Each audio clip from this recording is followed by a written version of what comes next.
over a year ago, when I started playing Forza Horizon 4, I never even knew that Ford had such a UTE. In my country, we call them utilities, or a bucky in that case. So yes, if I do call it weird names, I'm sorry, just keep up with me. So let's talk a little bit about this car. This is the limited edition series, which will give it a 5-liter V8. Unfortunately, it was very difficult to get the engine name. It's like Ford is hiding it from us. But they do come out supercharged as well. And my gosh, they pack a punch. I think on the internet I saw something about stock standard. The lowest edition is something like 315 kilowatts. And then the normal edition, which haven't been dialed down, is like 350 something kilowatt. And the overboost option takes it over just 400 kilowatt. That is insane. So then also we get the smaller UTEs, as in this case, with the 4-liter Barrow motor. We get the 270T, inline 6, and a 310T. Obviously these are just a little bit of different models, adding some performance and small tweaks here and there. But anyway, we did a engine conversion. Currently now we are running a massive motor, and if you guys probably won't believe me, let me show you. We were able to drop in a V12 into this car. Check this out. 6.5 liter V12. Oh my word. This thing screams. It is like next level. It sounds like a Lamborghini passing you. And then yeah, so we got the 6.5 liter V12, and obviously we are going twin turbo skis.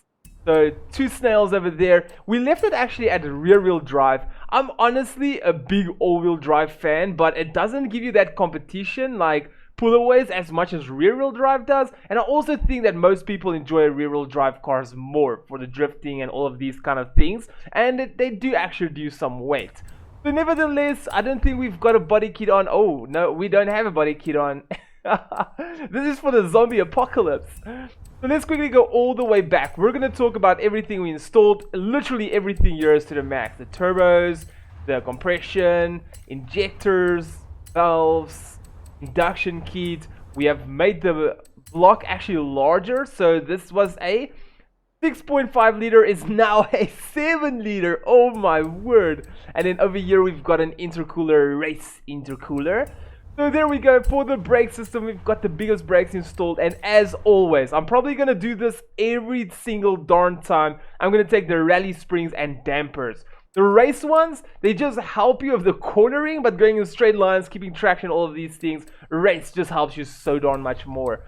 So then for the front anti-roll bars, it's max. The rear anti-roll bars is max. For the roll cage, we don't have anything installed. That just adds a bunch of weight, and we have got the race weight reduction. Going over to drivetrain, we have got the best clutch installed. We have got the race transmission installed, the race driveline, and then obviously the race diff. Going over to the tires and rims, we have got slicks on, drag compound. For the front, we've got the smallest tires on just to avoid some extra drag, and at the back we have got beefy brothers on. Let's see. They didn't actually look that wide. I mean, in the image they look wide, but they didn't look so wide in real life. Well, looking at it from this angle. Anyway, then for the mags, you guys can literally put on anything. Just make sure it's the lightest one out of them. And then for the width, what I actually always just like to do is I must actually take this one in now, because I actually ended up cambering them a bit. Just had better times there. And then yes, obviously, as you guys can see, get out as much as we can just to get it aligned. That is just me. You don't have to do that. It's just all me. Going over to the aerodynamics, we didn't put anything on, even though this does look pretty cool. I mean, yeah, why not put it on? So for the spoiler, oh, this looks pretty neat. Let's see. Does it add weight? Yeah, it adds weight. Let's quickly see the front one if it adds weight. Yeah, it does. Okay, let's just leave it because we don't want additional weight being added. So there we go. We have done all of that. Let's quickly go over to the tune. Boom, boom, custom tuning. So for the tire pressure, remember this car is rear wheel drive. So we are going to need as little pressure at the back as possible just to help with grip. And going over to the front tire pressure, just because they are going to be rolling, the more pressure it has, the less drag it results in. So it's better just to keep it at max. And then here for the gearing, technically what I've done is I need to start talking a little bit more about gearing, what I've done to give you guys a proper understanding. So what I did was I actually took the gears and made them much longer. Because it's rear wheel drive, the car was just spinning if the gears are too short. That's why you guys will see the final drive is technically adjusting all of these at once. So we just maxed it out as long as we possibly could.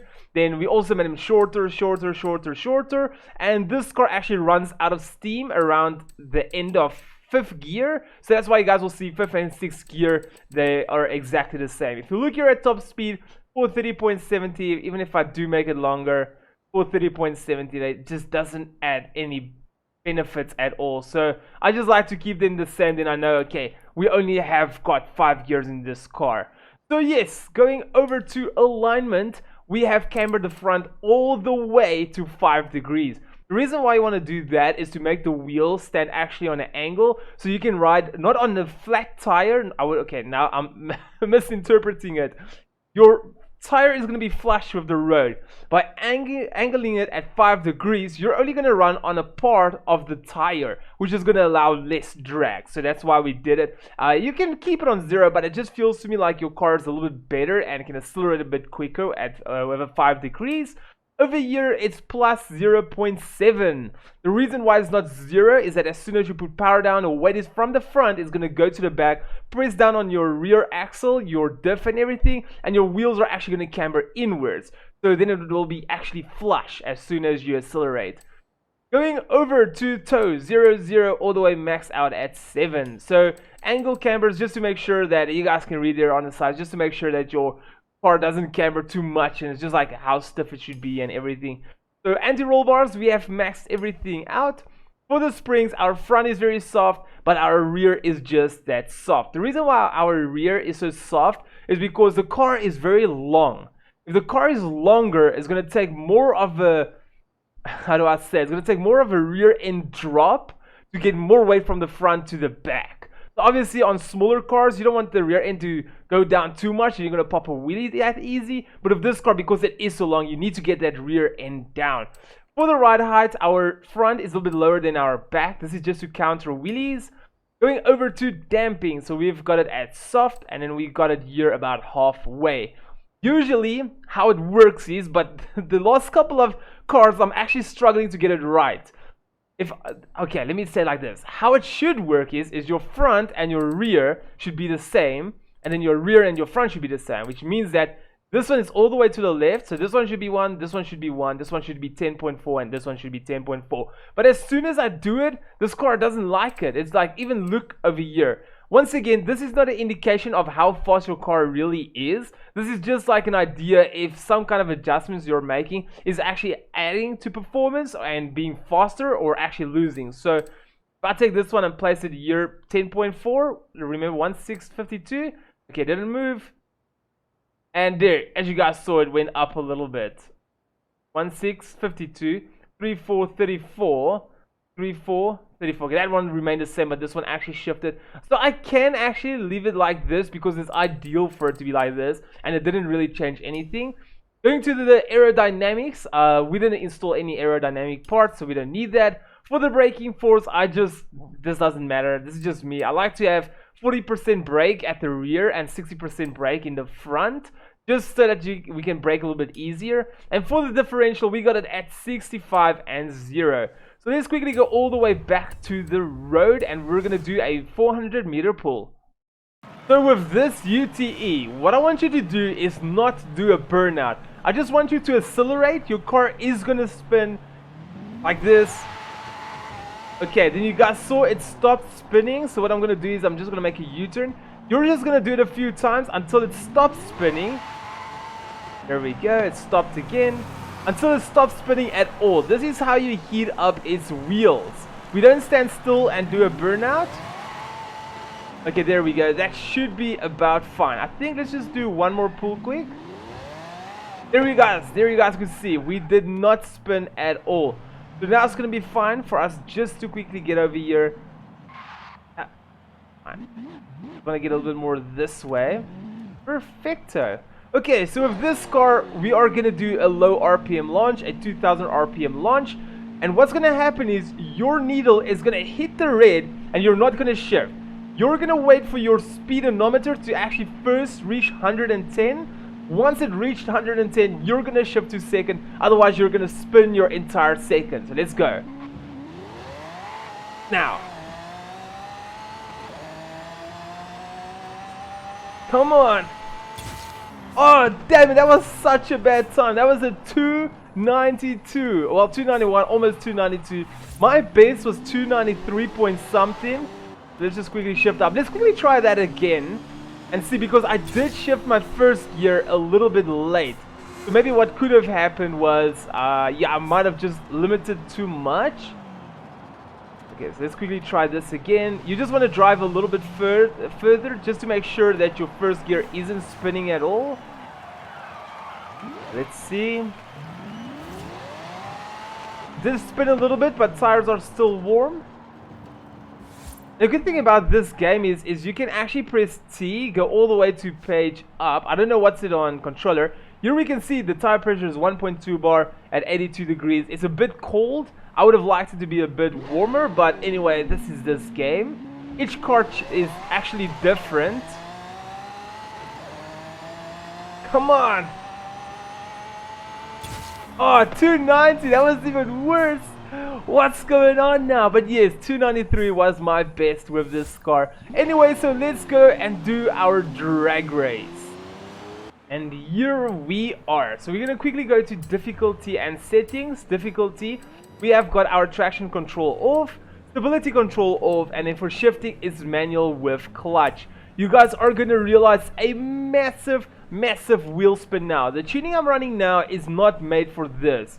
These types of races are actually races where either your RPMs is at 0 or it's at max. So what you can do is you can go to tune car, and then your first gear you can just stretch it out as much as you like. So obviously whenever you stretch it out, you can see your second gear is going to be very short between your first and second.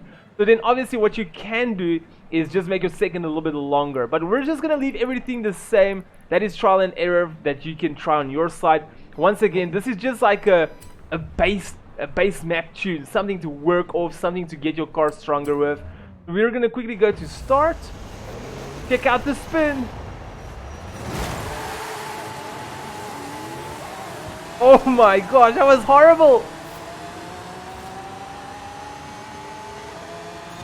And we are off. This car is really fast. I'm not gonna kid you guys. It is really freaking fast. It might actually be one of my fastest cars I have. And it weighs a lot. Oh my word. I never even showed you guys how fast or how much power this car actually has. I'm sorry. Okay, let's quickly jump all the way back so I can show you real quick. And she's beautiful. I mean, this thing has got so much darn power. I'm not even gonna kid you guys. Okay, let's quickly go over here. Cars, buy new. Sorry guys that I never even showed you. Like usually that's something I do regardless. Okay, upgrades and tuning, custom upgrades, engine cone filter Y. There we go. We at 1,130 kilowatts and we have got 1,500 newton meters of torque. That is crazy. And we weigh 1.5 tons, sorry, not kilograms. So imagine if this car weighed like 1 ton instead of 1.5 ton. This thing would have been next level. But anyway guys, there we go. I do hope that this video helped you out. I do hope that this bass tune will actually get you somewhere. But anyway, if you guys did enjoy this video, make sure to drop a big like. Oh crap. If you would love to support the channel, especially if you're new, hit the logo at the bottom right corner to subscribe. If you want to see a similar video, hit the icon on the left. If you want to see one of my most recent videos, hit the icon on the right, and then I'll see all of you legends in my next video. But for now, peace out.